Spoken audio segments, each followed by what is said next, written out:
Body লোশনটা ফেলে দিচ্ছ কেন? তুমি জানো এর মধ্যে এখনো কত ক্রিম রয়েছে? আমি ডাস্টবিন থেকে কুড়িয়ে আনলাম, এটার থেকেই আমি চেপে চেপে বার করব আজকে।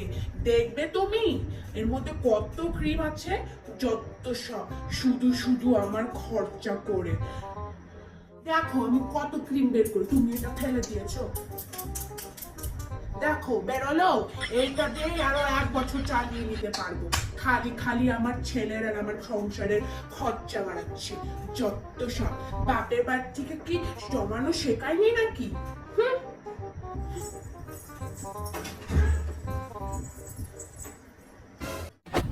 এই বুড়িটা মানে এত বাজে না, কি বলবো, একদিন খালি বাগে পাই, একদম মজা দেখিয়ে দেবো বেশ।